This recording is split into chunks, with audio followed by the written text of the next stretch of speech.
Welcome to a moderated discussion with Sugarland, Texas Mayor Joe Zimmerman entitled Sugarland, Blueprint for America's Future.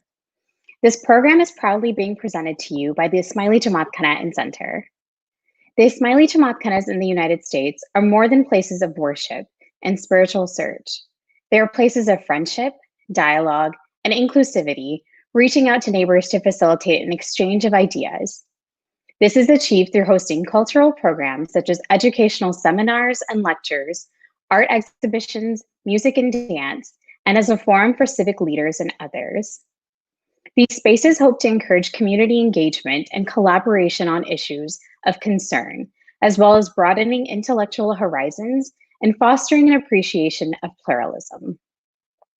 At the opening ceremony of the new headquarters of the Global Center for Pluralism on May 16, 2017, the Aga Khan explained, quote, "Pluralism does not mean the elimination of difference, but the embrace of difference. Genuine pluralism understands that diversity does not weaken a society, it strengthens it. In an ever-shrinking, ever more diverse world, a genuine sense of pluralism is the indispensable foundation for human peace and progress." End quote. In appreciation of the value of the diverse histories, backgrounds, and experiences of the people and the communities with whom we share the earth, the Ismaili Jamatkhana and Center strives to put forward programming that facilitates a greater understanding of our differences with the hope of improving the collective quality of our lives. Today is no exception, as we are pleased to present a moderated discussion with the Honorable Joe Zimmerman, Mayor of the City of Sugarland. Mayor Zimmerman was elected the 10th Mayor of Sugarland on June 11, 2016, after serving 4 years as an at-large city councilman. He serves on the Economic Development, Intergovernmental Relations, Compensation, Finance and Audit Committees. Prior to being elected to City Council, he was a member of the Planning and Zoning Commission for 8 years, serving 6 years as chairman. Additionally, he has served as vice chair of the Government Relations Committee for the Fort Bend Chamber of Commerce and on the boards of the Literacy Council of Fort Bend County Toll Road Authority, and Beechnet Street, Inc., which is associated with the Houston Baptist University. Mayor Zimmerman earned his BSCE from the University of Houston, an MBA from Houston Baptist University, and is a licensed professional engineer in the state of Texas.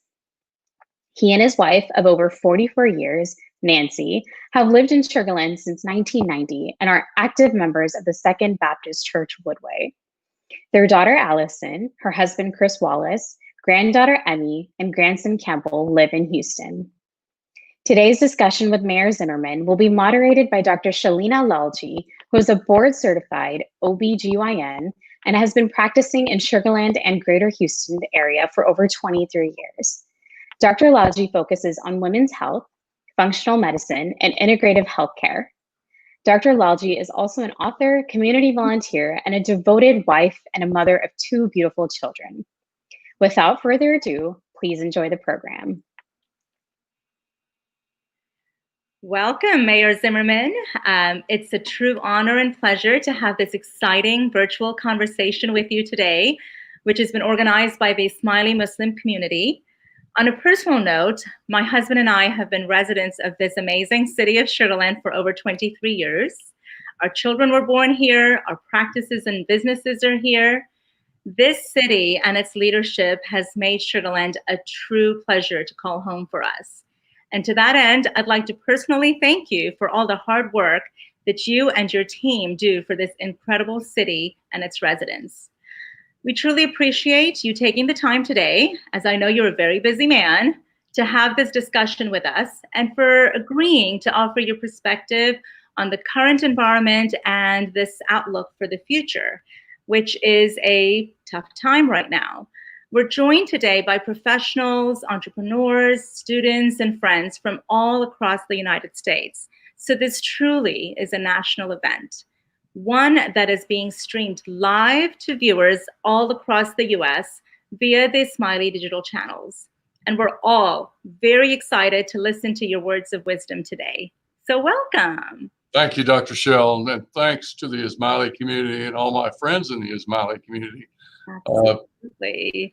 Absolutely. We're so happy to have you here. So, Mayor, to start our discussion, what would you like our listeners to know about you from both a professional but also personal perspective?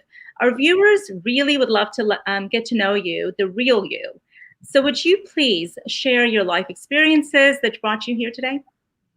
Absolutely, Dr. Shell. Well, I think I'll start on the personal side because for me, it starts with a family. As Ruhi said, Nancy and I have been married for 44 years. We have a wonderful daughter, Allison, who is married. I have two grandchildren, Emmy and Campbell. We're very close to Allison. She and Chris live in Houston, not too far away. We could talk them into coming to Sugarland, but we may get them here someday.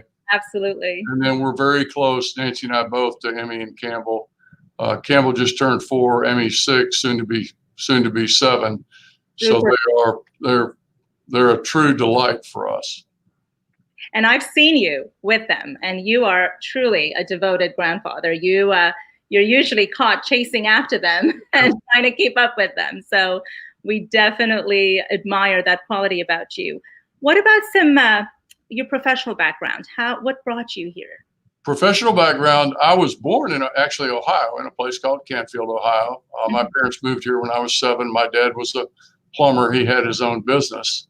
Wow. My background, when I was younger, I was in a bit of trouble. I actually went to play football at Stephen F. Austin State University, later transferred to the University of Texas, ended up dropping out. I had worked in the construction business in home building. Mm-hmm. So at the age of 21, I started a home building company for a gentleman, Alan Buchanan, that we built into one of the larger home building companies in the city of Houston. Wow. It was an interesting time in my life. Nancy and I got married. I started the company in 74. We were married in 76. And then after leaving the company, I found myself, I said, well, what am I going to do now? So I went back to school, got a civil engineering degree, began to practice engineering, land development, home building. That was a natural fit for me since I'd been in that business. And later found myself working for Friendswood Development Company, where I learned the land development business in a lot of detail, then with Exxon on a number of assignments there before I came out, and worked in, I managed a utility company, was president of a home building company, started another company with a friend of mine. I couldn't quite get away from the entrepreneurial side. Mm-hmm. It was a construction company. And then after the Great Recession, found myself in Tripoli, Libya, working for AECOM, where I was the guest in another country. And I'm the mayor today, I think, in large part, Dr. Shell, because I had a wonderful experience in Tripoli. It taught me how to live as a guest in another country. So I now could understand how people feel when they leave a country and come to a place like the United States. It's so important to get a great start of those relationships. I later became friends with the Prime Minister, with a number of the leaders in the country, and it was a phenomenal experience until the revolution came with Muammar Gaddafi, and then evacuated out of the country and came back to Sugarland. Well, that's quite a story, Yes. Mayor, and a very exciting story. It seems like you're a serial entrepreneur, extremely successful, and have a vast amount of experience. And I love your experience in Libya. And, of course, you are able to relate to so many diverse group of people that we have in our own city of Sugarland.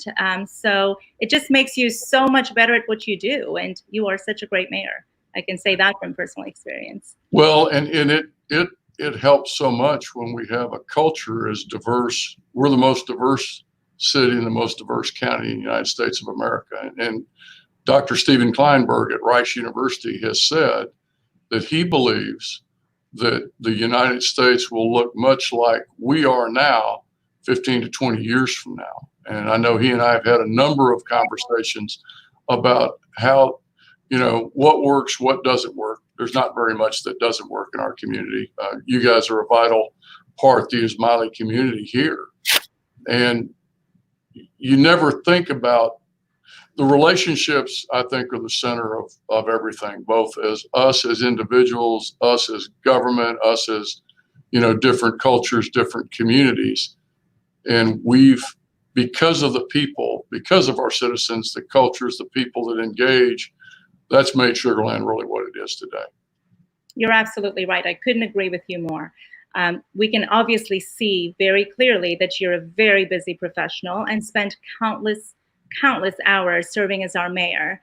Now, as someone who did not have his eye on public office, what inspired you to run for office? What brought you to that decision? When I came back from Libya, I came back and they wanted me to go to Riyadh, actually to Saudi Arabia. I did not want to take another international assignment. So Nancy and I was basically on the sidelines looking for something else to do, thought about starting another company. Nancy talked me out of that. She didn't want to share me that much with the business world.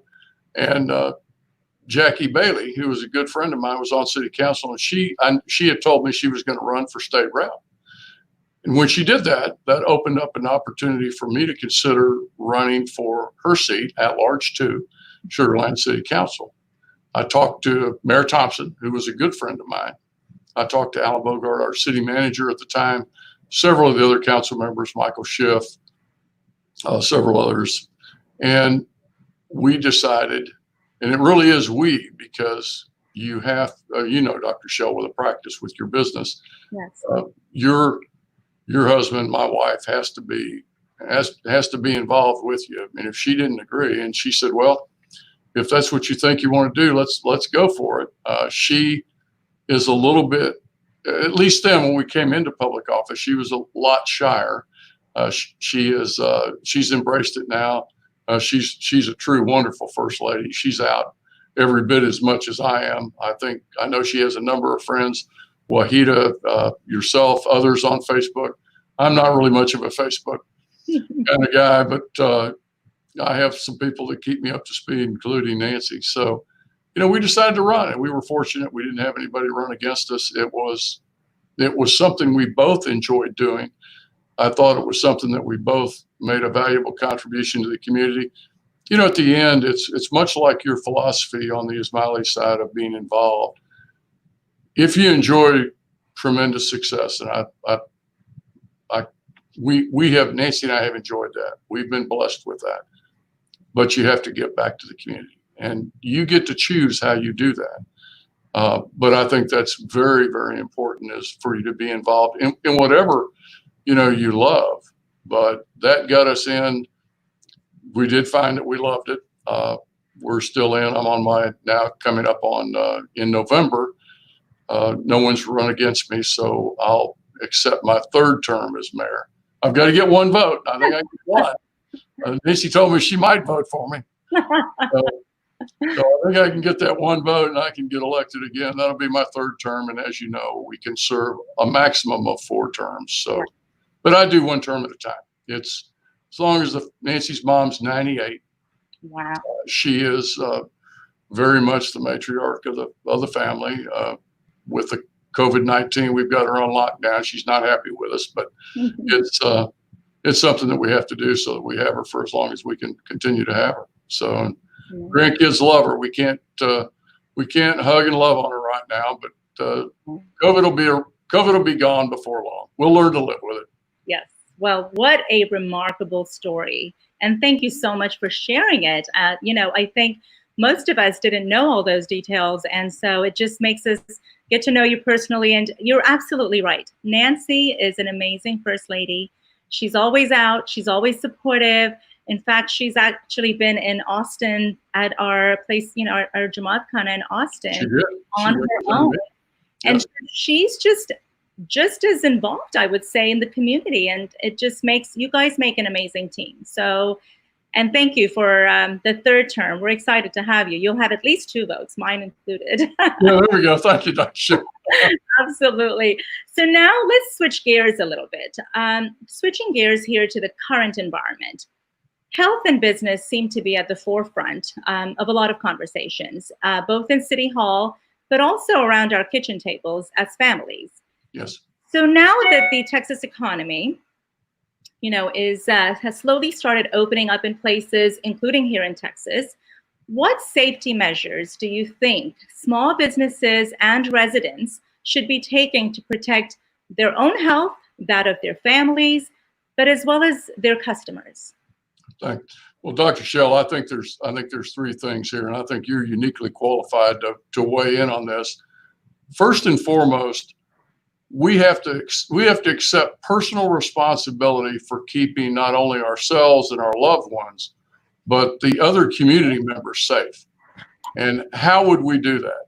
We would do that with really simple things: sanitizing our hands, washing our hands often, practicing social distancing of at least 6 feet when we're around other people. And I believe wearing a face mask. I know they're uncomfortable. They're not my favorite piece of clothing that I put on every morning either, but I accept that as my duty as mayor and as an active community member to keep all of you safe.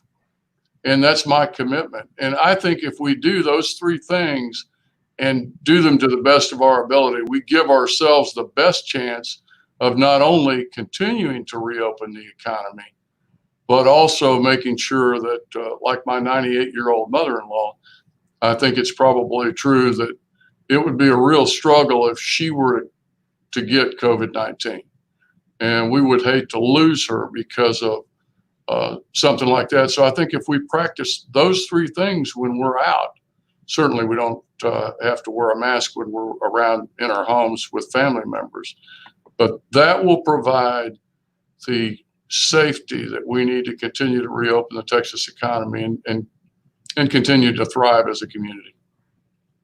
You're absolutely right. And speaking of your 98-year-old, family member, mother-in-law, you're right. The risk is the highest for the elderly population, for the immunocompromised people, and we all as a community need to take measures for that. So I couldn't agree with you more, because as a physician, this is really at the forefront of what we're talking about in our medical community and amongst us colleagues. Is the people that are truly immunocompromised are the ones at the highest risk, and we all have to work together to protect them.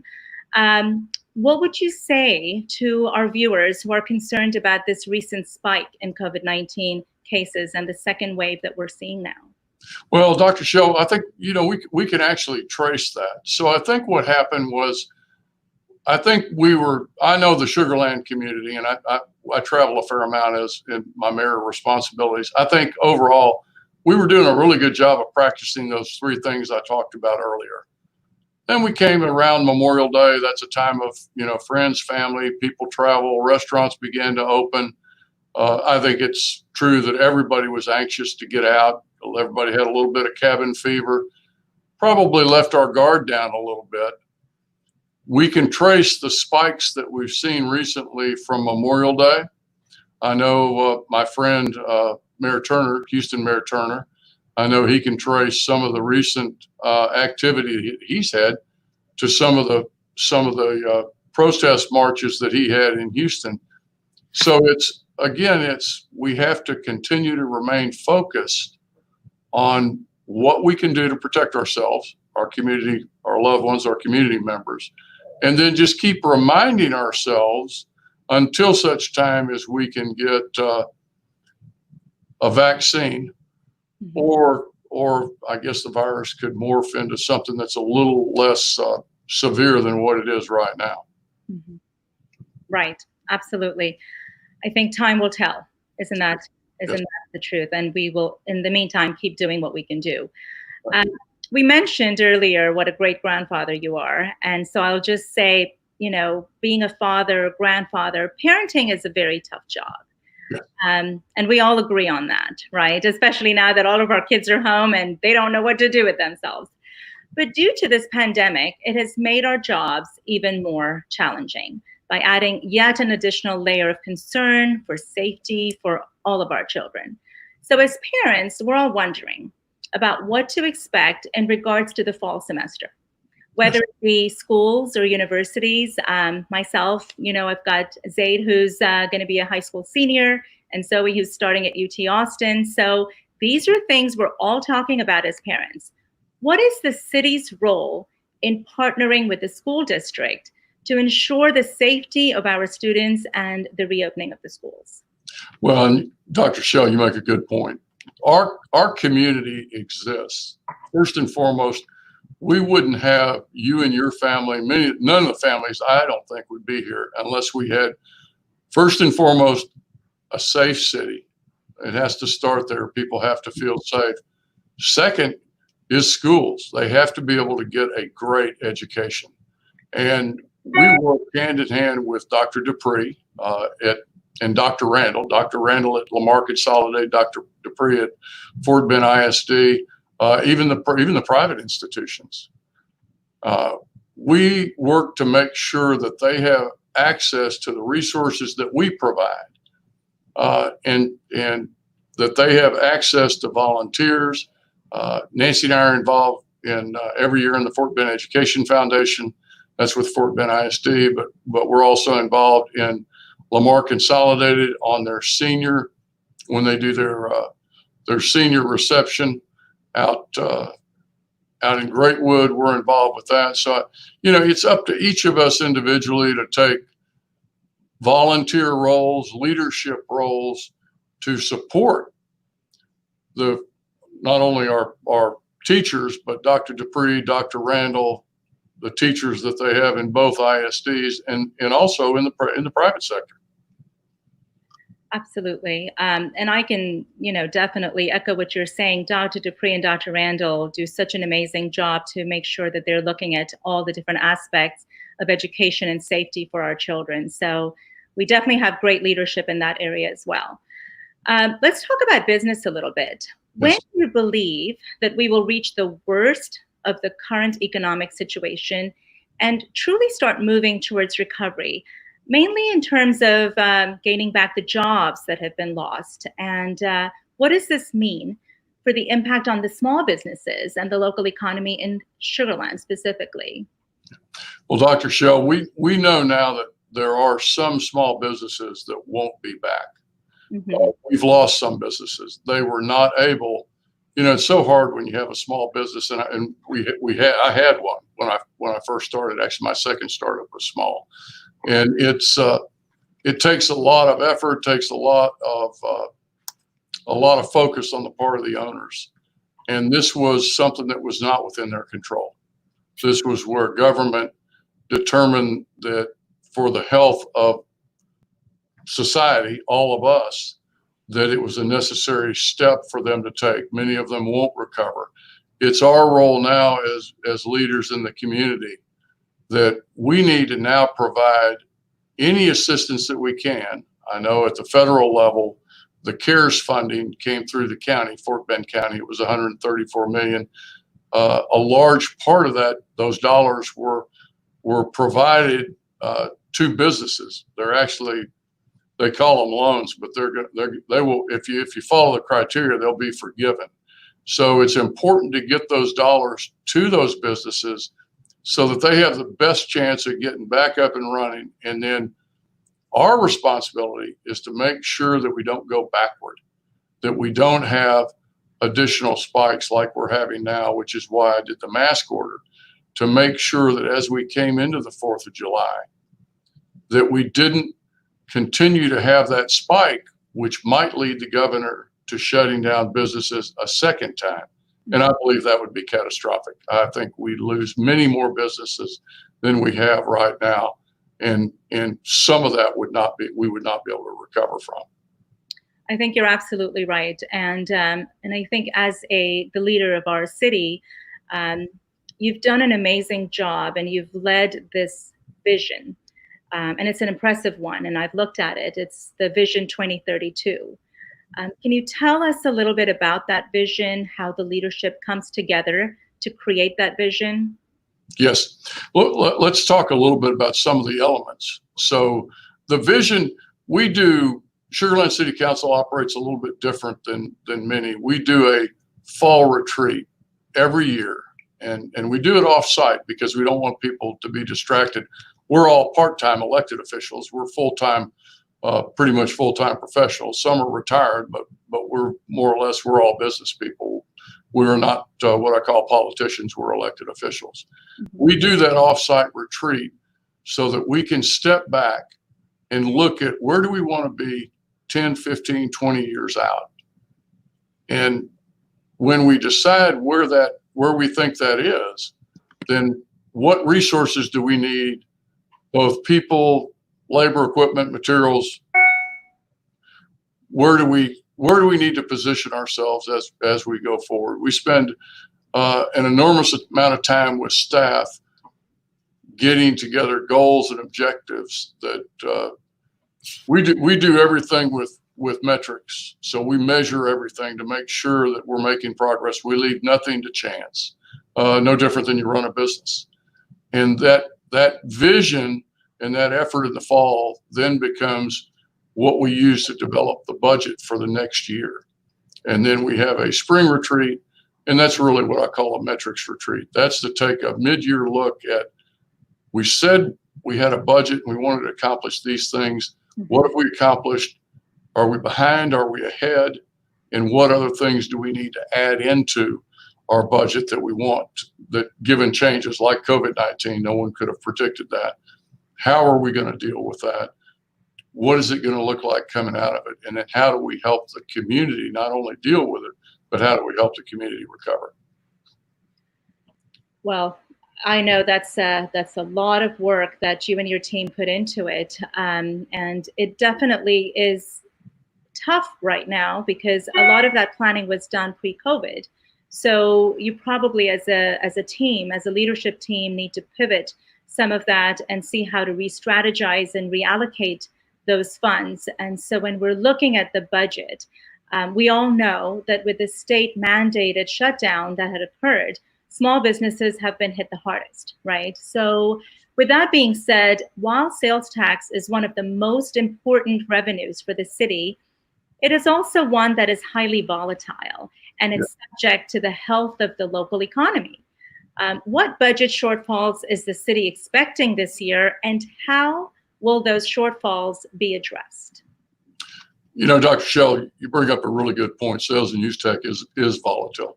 Several years ago, to use your term, we pivoted.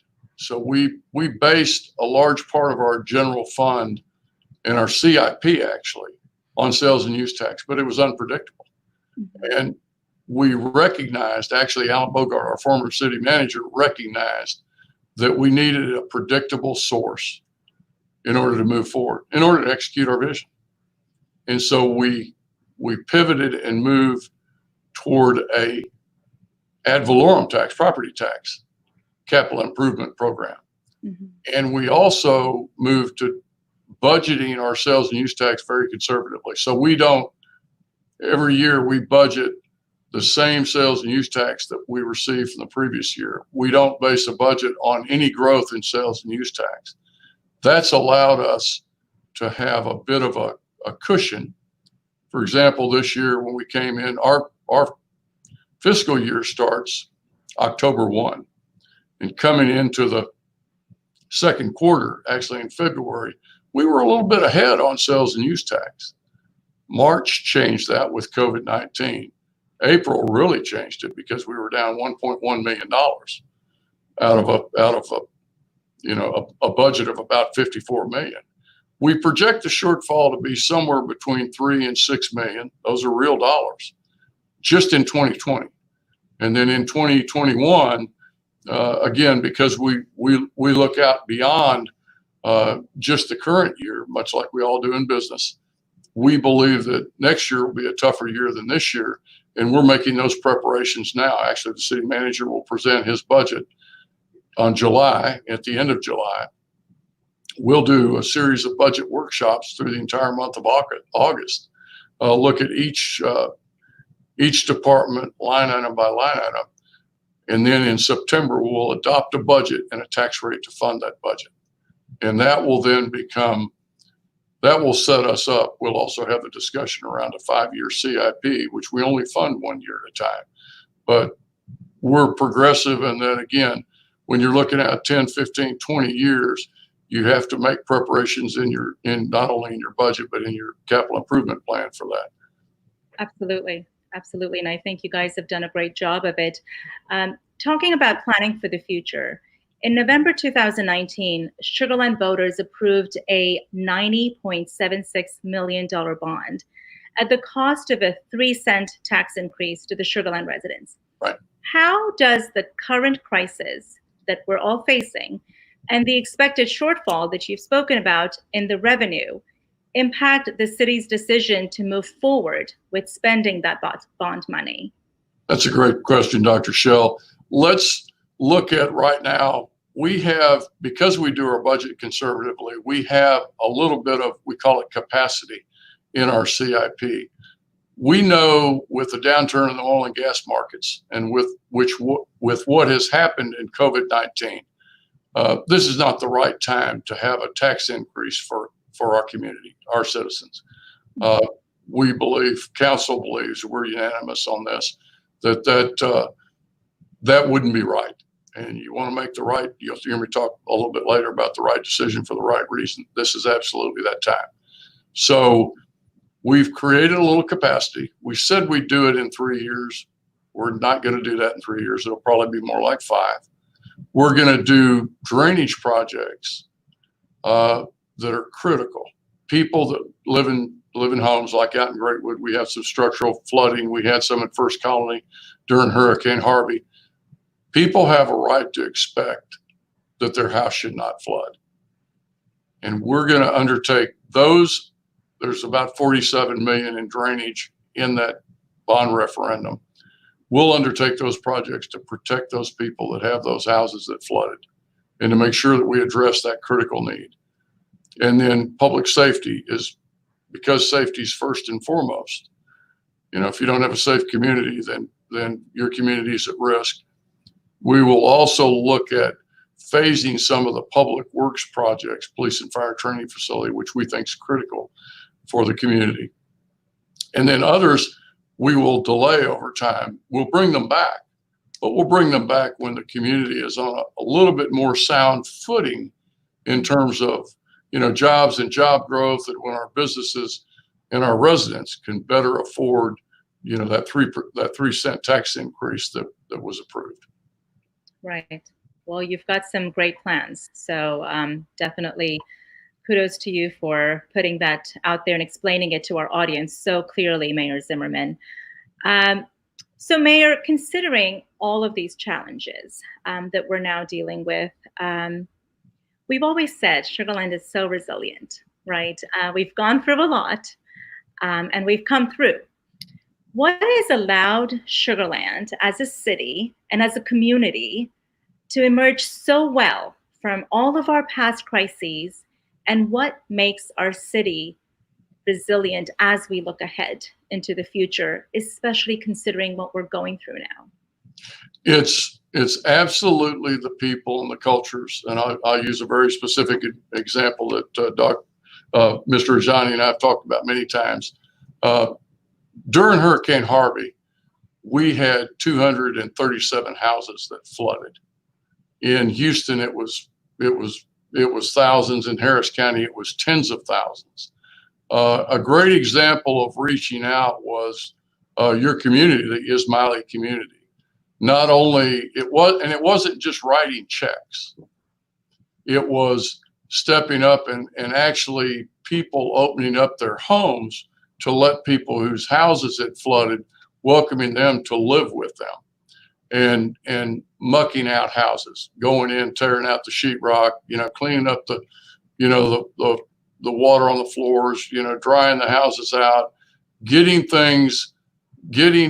houses and the community back up to a place to where it could recover.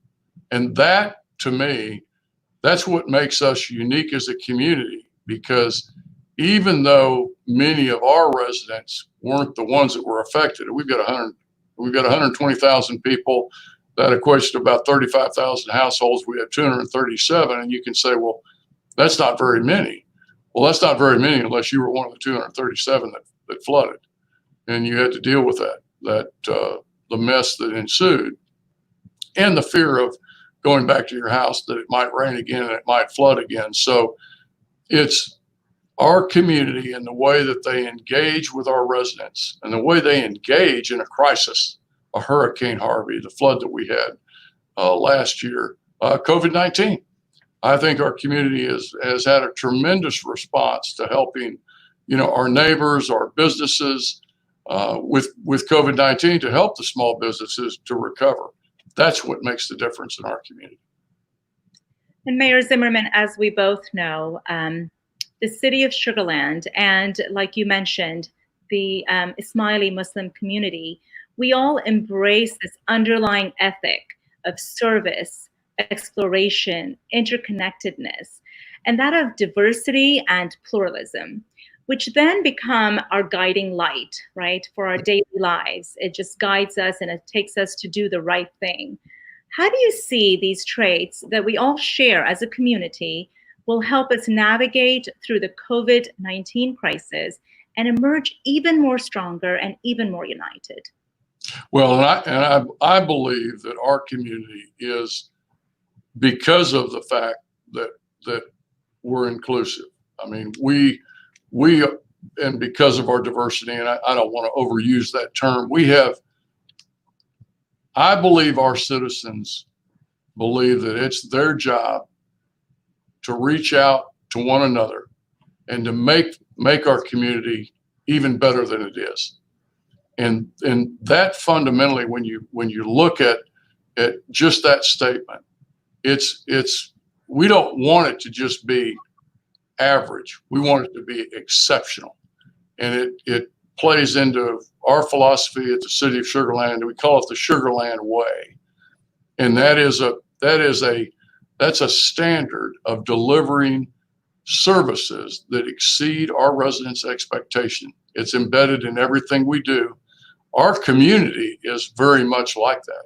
I believe our community it's the Sugarland way for our community that meshes with what we have as a council, as a city.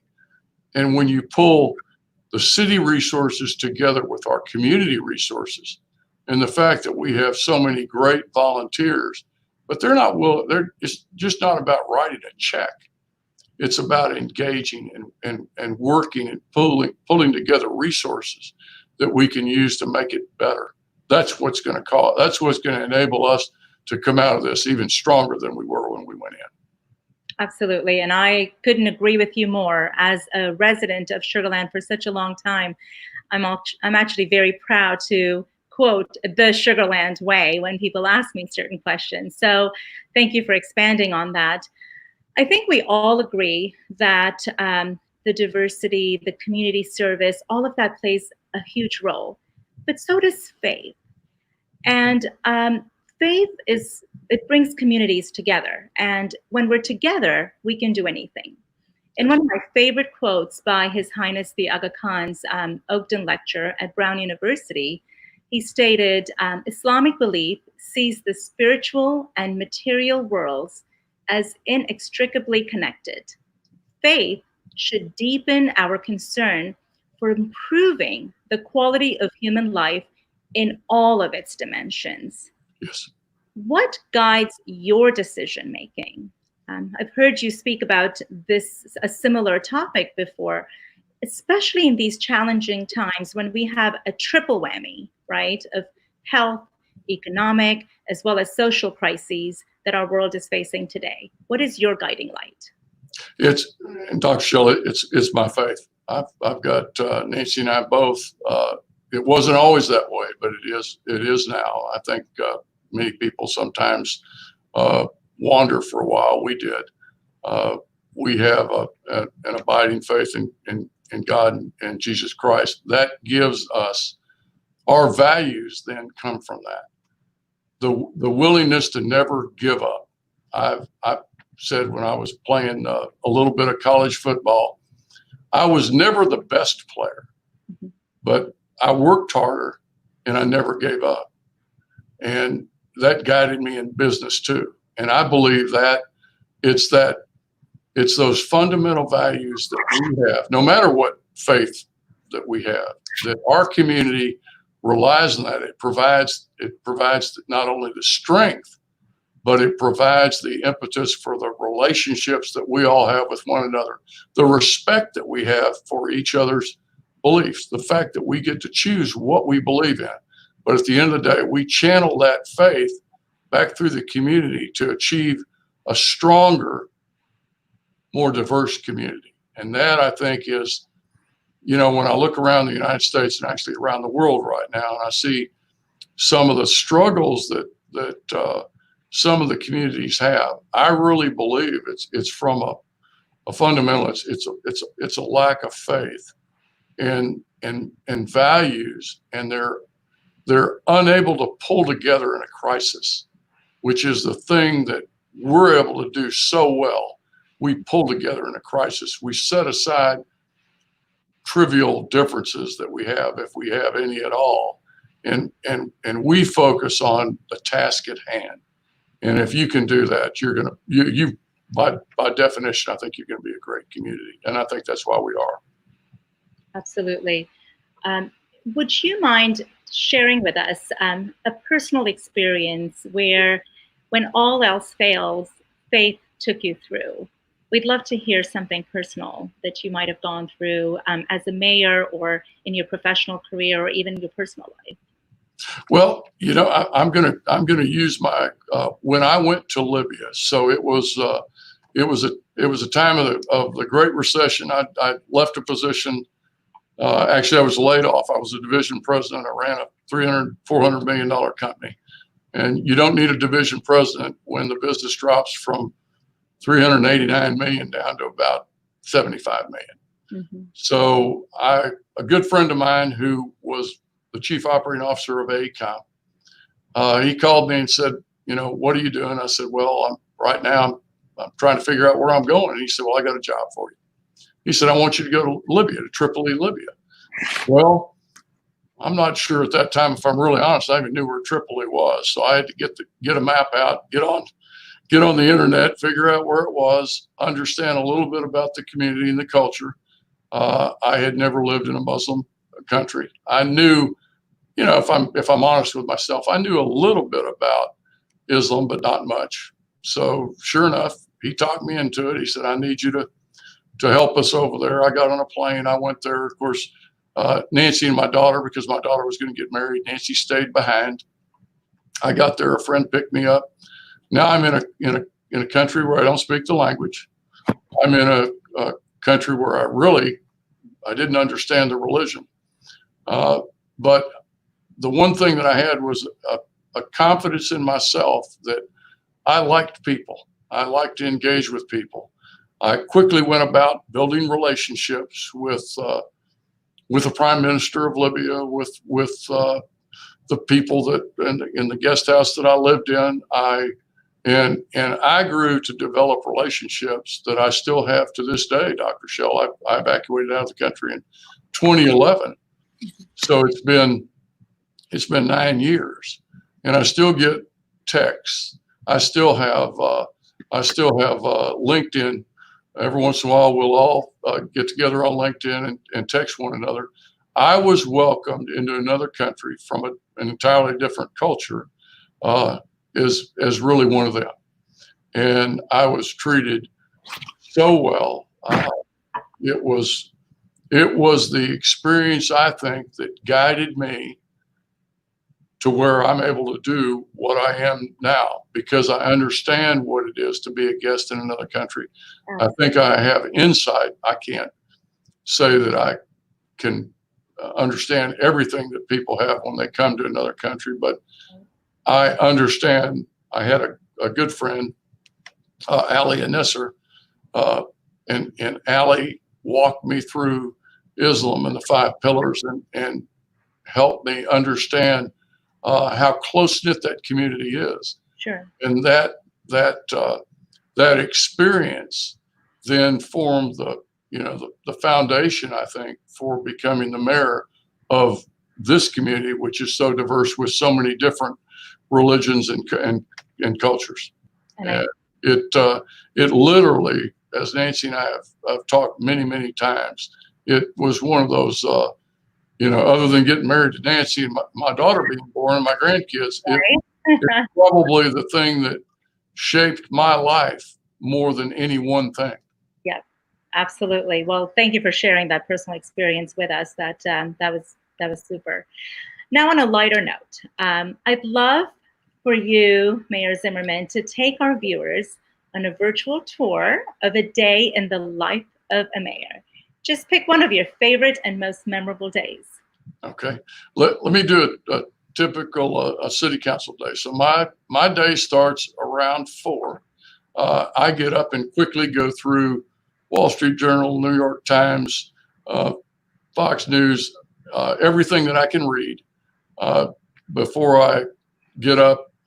I'm usually out the door by no later than 6:15. I share a quick cup of coffee at my favorite coffee shop, and I'm at my full-time job, which is half associates as an engineer. I'm there, and then I by 7 o'clock, I'm usually engaged with both my full-time job as well as staff here at the city. So I talk to Cindy Dees, who's our council liaison. I'll usually talk to the assistant city managers. We have 3. I'll go, and each one of them are responsible for different parts of the city. So we'll go through, things that we have that are activities we have to get accomplished. I'll take care of my private company, my half associates responsibilities, and I'll balance that all the way through the day. When on a city council day, because we start at 5:30, we normally have committee meetings that start anywhere from 3 to 4. So I'll come to, I call it this side of town. City council will begin those meetings at 3 or 4, go through the evening with city council at 5:30. Normally takes us till 7:30 or 8. And then Nancy and I get to share, about an hour of conversation before we, usually I've already had a bite to eat. So I'll usually sit with her and we'll kind of visit. We'll visit about the kids. We'll visit about the grandkids, things that are coming up, family vacations that we've got coming up. We really try to stay away from talking about work. We're as you probably know, Dr. Shell, having your own practice, although Nancy's interested in my work, she's also interested in what we do as a couple. And we try to keep that time to ourselves. With COVID-19, we've actually gotten to see each other much more than we ever did before. And we found that we really enjoy it. So I'm not sure we'll ever go back to, I used to not get home till around 10:30 at night. And now I get home. Heck, it's early, 7:30. I mean, she's glad to see me when I come home. So and I call that our sacred time. That's right. That's our sacred time when it's just about spending time with the family. So I can completely relate to that. That sounds like a busy day. Very, very packed, Mayor Zimmerman. So thank you for all that hard work. I have no doubt that's not as busy. Your days are every bit as busy as mine. I think we're all in the same boat. Let's talk about our future. And when I say future, I love calling our youth our future because they are our tomorrow. One of the aspects of the city of Sugarland that I personally am so grateful for is its commitment to our youth, who are our future. It is evident by the amazing programs such as the Mayor's Youth Advisory Council that fortunately both Zoe and Zaid were honored to be a part of. So thank you for that mentorship. Absolutely. As you think about your career path and the time that you've had in public office, what advice would you give to our youth here locally, but also across the United States and the world for that matter, who want to become engaged members of the civil society? First, I think it starts with you've got to become involved. Find something that my father-in-law told me years ago. He said, Joe, quit worrying about the money. Find something you love and that will come. And that was that was such great advice for me. And I'd share it with the youth today. Find something that you love, that you have a real heart for. Get involved in the community. If that's elected office, all the better. I'm here selling for you right now. You guys, I'm bringing all comers to mentor for elected office, because as you said, Dr. Shell, that is the future. We need the youth of today is so much smarter than I was when I was that age. I think they're better prepared. I think they're better communicators. I think they got better fundamentals in math and the sciences and social studies than I ever had. But put that to use, and not necessarily for your own use, for the betterment of the community. There are 501c3s, Dr. Shell, I know you see it on the medical side. There's an abundance of opportunities that are just off the charts that need help from volunteers. And the volunteers that we have in Sugarland, Fort Bend, be it the Fort Bend Education Foundation, be it something with Boots and Badges for our law enforcement, our firefighters, they need us to engage. They need the youth to come in and provide that new foundation, that new vision for what, where we take the next step. So I tell them, I said, become involved in something that you love, and never ever give up. Right. When you're passionate about something, success will follow. Yes. Isn't that true? And I totally agree with you. Our future generation, our youth, have the most creative minds that we've ever seen up until this generation. Some of the ideas that they come up with, it just blows us all away. So you're absolutely right. Find something you love, focus on service. And so thank you for those wonderful pieces of advice for our youth. Mayor Zimmerman, are there any other thoughts that you would like to share before we close with our final question? Well, I just want to thank you, Dr. Shell. I want to thank the Ismaili community. I want to thank you for your involvement. I want to thank you all for your leadership in our community. And I really do. The future of Sugarland is so bright, and it's bright because of those. It's not because of anything that I've done or any of the ones.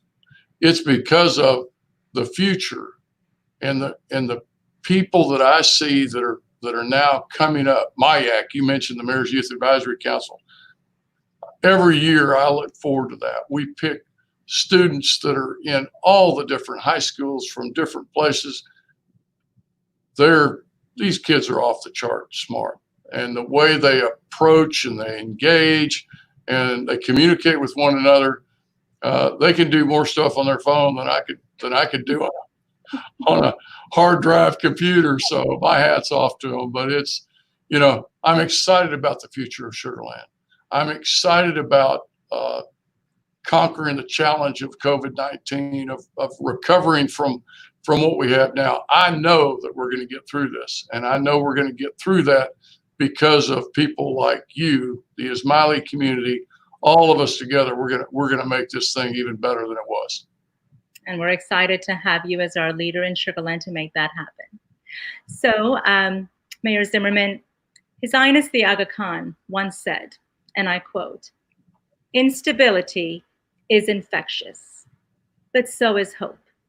It is for you, the leaders of today and tomorrow, to carry the torch of that hope and help to share the gift of pluralism." So, Mr. Mayor, you have been an incredible leader in the face of some tremendous recent challenges. You have led with grace, with faith, with conviction. What gives you hope for the future? And what keeps you feeling optimistic and positive at all these times? I think fundamentally it goes back to faith, respect, and dignity. And I think if you treat people, even though you might have a difference of opinion, if you treat people with respect and listen then I think that's the foundation. I know Nancy and I haven't always agreed. Dr. Shell, you and your husband probably haven't either. But how you get through that is working through that. You don't throw in the towel and say, I can never remember a time where Nancy and I maybe had a disagreement where either one of us said, you know what, it's not worth it. We're not going to do this. We always went back to that when we got married and made that commitment. And that commitment was the foundation of our marriage. We both clearly took it very seriously, and it truly does. For 44 years now, it gets easier with time because you learn one another. You learn one another's needs, which it's my responsibility to meet that need, and the same for Nancy. It's no different in our community. It's our responsibility as citizens in this great community that we need to understand what the needs of our community are, and then what can we do individually to meet those needs or to address those needs. And I think that's what gives me, there's unbridled optimism is what I tell you it is. I have no doubt. I've never ever given up on anything. And this is, COVID-19 seems like a mountain. In truth, when you look over time, it's a bump in the road.